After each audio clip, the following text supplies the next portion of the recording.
If we don't play this baseball game and we go home, then they win. The U.S. Congressional baseball game goes on after a shooting at the Republican practice yesterday. 54.5 for the challenger! An undefeated boxer will take on a UFC champ in the most anticipated fight of the 21st century. You are now and forever part of the Humber family.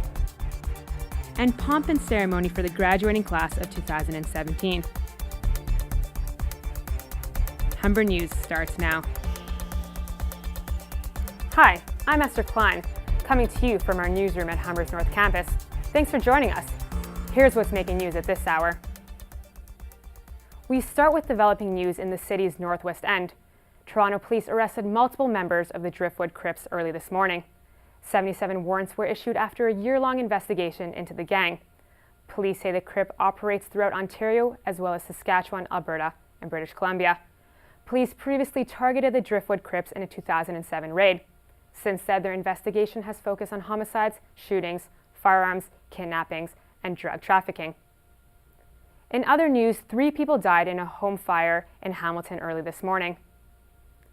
Fire crews and paramedics were called at 12:22 a.m. after a home on Lara Drive broke out in flames. Firefighters found 3 people inside before putting out the fire. 1 person was pronounced dead at the scene. Shortly after, 2 were taken to the hospital where they died of their injuries. It's unknown at this time how the fire started. Overseas, British Prime Minister Theresa May has ordered a full public inquiry in a deadly fire in her country. Of course, once the scene is secure, once the recovery is complete, then an investigation will take place into the cause of the fire and if there are any lessons to be learned. But until then, our focus must be on ensuring that the emergency services have what they need to continue with their harrowing work and that help and support is being provided to all those who have suffered as a result of this tragedy. 17 people have died after a blaze engulfed the London high-rise yesterday. May's call for an inquiry comes after many questions about the cause of the incident. Firefighters worked through the night to put out the flames and search for more victims. Officials say that 74 others are injured and another 17 are in critical condition. The U.S. Congressional baseball game will go on as planned tonight at Nationals Park in Washington, D.C.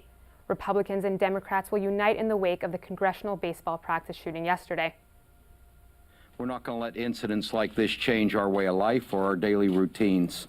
We're going to go ahead and play the ball game. Republican Whip Steve Scalise was one of the 5 people wounded in the attack in Alexandria, Virginia. He remains in critical condition and may require additional surgery today. The gunman was shot to death by the police. Scalise was among the 25 Republicans practicing for the annual Congressional baseball game. It raises money for various D.C. charities. U.S. President Donald Trump and his wife visited Scalise in the hospital last night. Trump said he was in very rough shape. He also took to Twitter to ask Americans to, quote, pray for Steve. The game starts tonight at 7 p.m.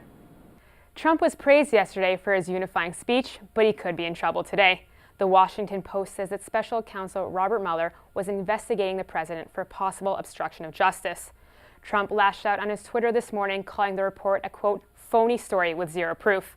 A few hours later, he repeated his accusation, calling it the single greatest witch hunt in American political history. In other news, North Korea says it returned a detained 22-year-old American student for humanitarian reasons. That's according to the country's official news agency. Otto Warmbier was returned to Cincinnati in a coma on Tuesday. He was detained in North Korea in early 2016. He was sentenced to 15 years of hard labor for allegedly trying to steal an item of propaganda. Warmbier's parents had no word for their son for over a year. They only recently learned of his medical condition. His father spoke about the experience in a press conference early this morning. Even if you believe their explanation of botulism and a sleeping pill causing the coma, and we don't, there is no excuse for any civilized nation to have kept his condition secret and denied him top-notch medical care for so long. When Otto was... And here at Humber, it's been a very exciting week with convocation ceremonies taking place. Ceremonies are being held at the Toronto Congress Centre this week. There are a total of 10 ceremonies and just over 1,500 graduates.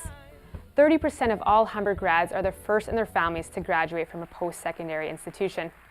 It's a time for the Humber community to celebrate the success of all their students. Honorary degrees are also being awarded. Former Ontario Premium Bill Davis was one of the recipients. He was an instrumental person in creating Ontario's college system. We're going to take a quick break. Still ahead, the latest in sports. But first, Adam Bernards has a quick look at the weather forecast. Over to you, Adam. We have a cool and cloudy day here at Humber College. I wouldn't expect to see the sun for the next few days, but don't worry, those temperatures will be going back up over the weekend. Your 3-day forecast after this.